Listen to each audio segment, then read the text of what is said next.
Hello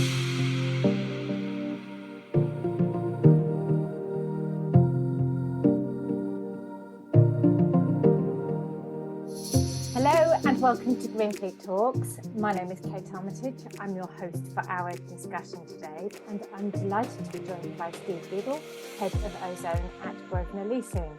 Hi, Steve. Good morning, Kate. Morning. Steve, today we're going to be discussing the transition to electric. You head up the Ozone team at Grosvenor, which gives the expertise in electric vehicle solutions. How big a part of the Grosvenor business is that now? It's becoming huge, if I'm honest, Kate. So every touch point conversation we're having with customers, be it prospects or existing, the conversation is always arising about how we can help electrify the fleet. So allowing customers to understand the whole life cost policy and structuring that for them to make EVs and plug-in hybrids fit within an accessible vehicle policy is really large, and something that the team here are really enjoying putting together certain bits of policy work and having the conversations with customers. Well, it's great. It's great to hear that all these conversations are happening, because that's exactly where we need to be. I would say the path to electrification is not always smooth. There are a few challenges that I wanted to discuss with you, Steve. So if we pick up first of all on vehicle supply issues. So it's been well advertised, probably for the last 12 months or so, that there are delays and long waiting lists in vehicles being delivered. What problems does that raise, and how do you see the issue resolving? Well, yeah, the problems can be huge. So running existing vehicles for longer creates big challenges for fleets, meaning that the vehicles are doing more mileage and getting older, so they're becoming less reliable, which can only impact downtime and overall running costs for fleets. However, what we're trying to help customers with and advise customers of is if they can keep hold of their existing vehicles for longer while we weather the storm, at least the business can remain mobile. And I think the last report was we have extended formally over 500 leased customer vehicles to help with that, help with the transition. Great. Okay. Yeah, it is a challenge, and I guess it kind of has a knock-on effect for the second-hand market as well, both second-hand ICE and second EV. Absolutely, but there's also the routine maintenance work. So we're seeing VOR times increase because of repairers waiting for parts. We know that windscreens are an issue currently, so there's that side to it as well. It's not just supply of new vehicles; it's a supply of parts. Is there a breakthrough on the horizon? When are we going to see this cycle being broken? I think we're still looking at another 12 months, if I'm totally honest. Talking to manufacturers, that's what they firmly believe as well. So we're still a way off. Okay. So at a time when customers are trying to electrify the fleet is very frustrating. Really, really frustrating.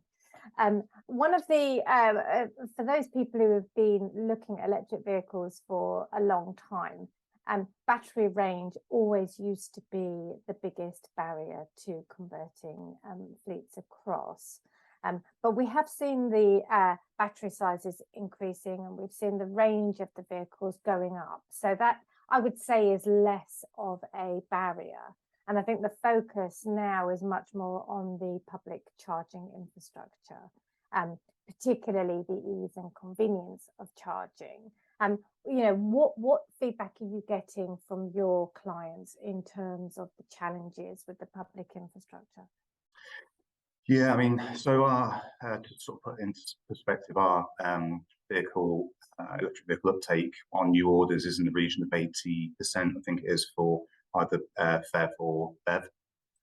So the pace that's growing is outweighing the pace of the public network, which I think we're all conscious of. So meaning that drivers are more reliant on home charging or workplace charging where possible.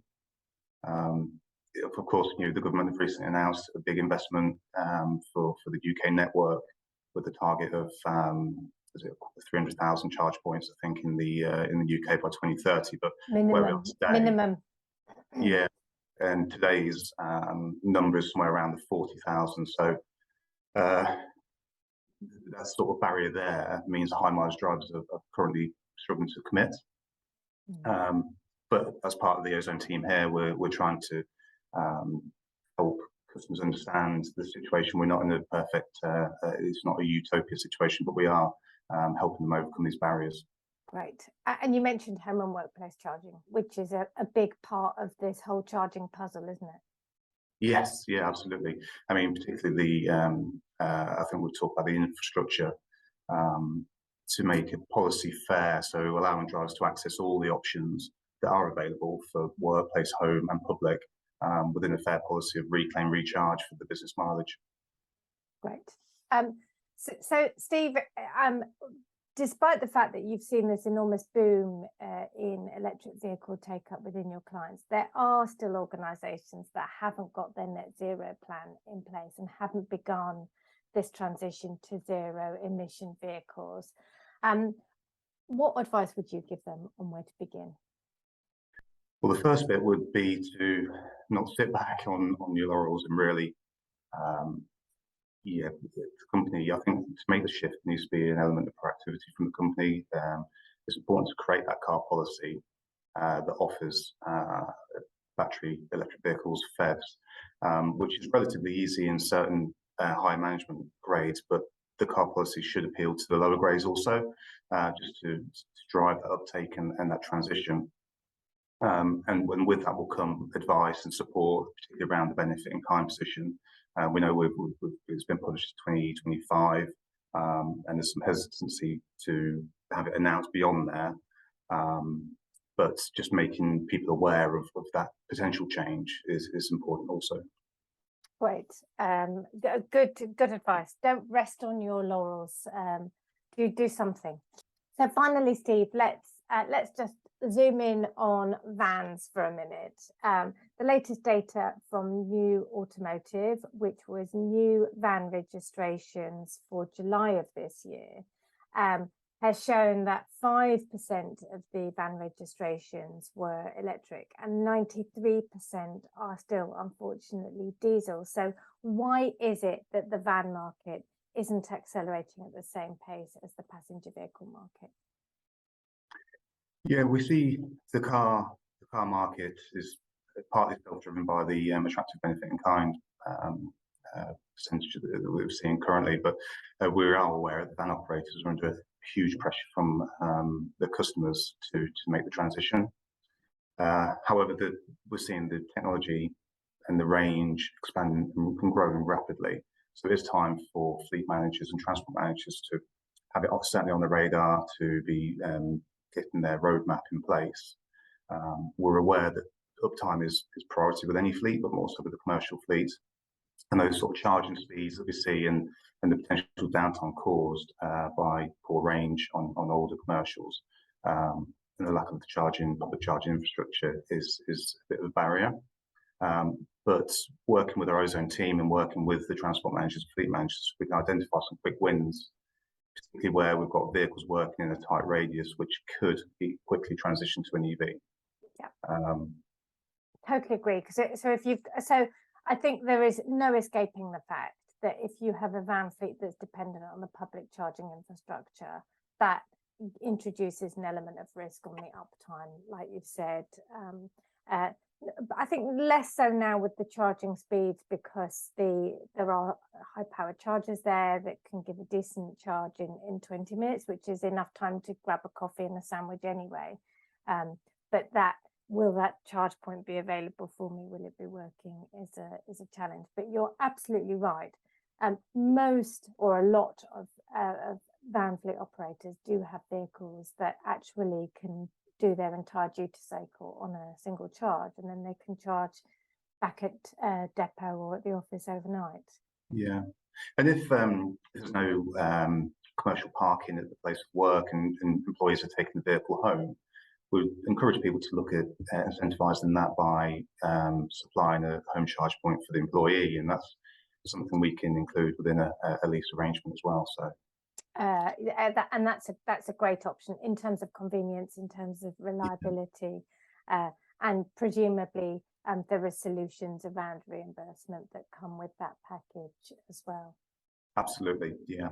And if customers or clients are looking to install workplace charge points, we always emphasise the dig once policy. So future-proofing the groundwork. Yeah. Here at Grosvenor, we're just going through an exercise of upgrading all of our charge points, and the hardware is reasonably is reasonable in terms of the cost. It's the digging and the cabling we see as the expensive part. So if you can get that future-proof groundwork in, it will save thousands in the future. That's great, and you're learning by doing, which is great for your clients as well, because you've got to walk the walk with this, I think. Absolutely. Yeah. Steve, it has been a pleasure talking to you. That is about all we've got time for. I'd like to say thank you to Grosvenor Leasing for joining Greenfleet Talks.